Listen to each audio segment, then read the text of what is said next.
টাকা চুরি নিয়ে কথা কাটাকাটি ও ক্ষোভের জেরে মোহাম্মদপুরে মা ও মেয়েকে খুন করেন গৃহকর্মী আয়েশা।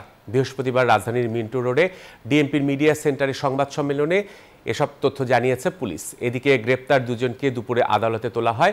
শুনানি শেষে আয়েশাকে 6 দিন ও তার স্বামী রাব্বিকে 3 দিনের রিমান্ড দিয়েছেন আদালত। রাজধানীর মোহাম্মদপুরে কুপিয়ে মা ও মেয়েকে হত্যার ঘটনা ঘটে গত সোমবার। সিসিটিভির ফুটেজে দেখা যায় খুনের পর ল্যাপটপ সহ মূল্যবান সামগ্রী লুট করে পালিয়ে যায় গৃহকর্মী আয়েশা। ঘটনার 3 দিনের মধ্যে ঝালকাঠির নলসিটি থেকে গ্রেফতার করা হয় গৃহকর্মী আয়েশা ও তার স্বামী রাব্বিকে। গত জুলাইয়ে 8,000 টাকা ও স্বর্ণের আংটি চুরির ঘটনায় আয়েশাকে সন্দেহ করা হয়েছিল।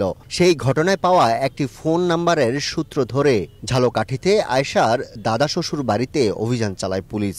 সেখান থেকে গ্রেফতার করা হয় দুজনকে।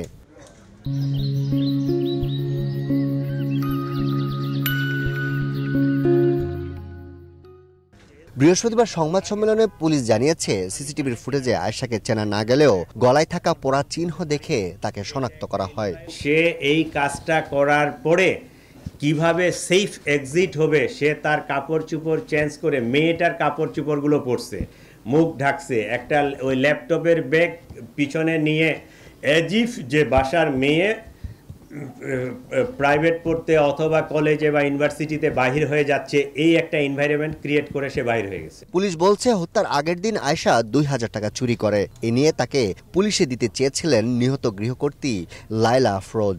পরের দিন ছুরি নিয়ে বাসায় ঢোকেন আয়েশা।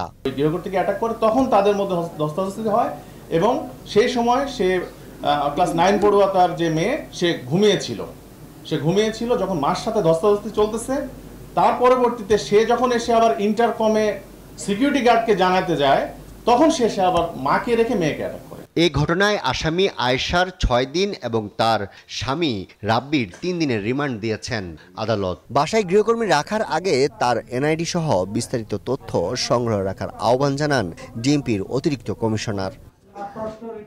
আরিফুল ইসলাম, নিউজ 24, ঢাকা।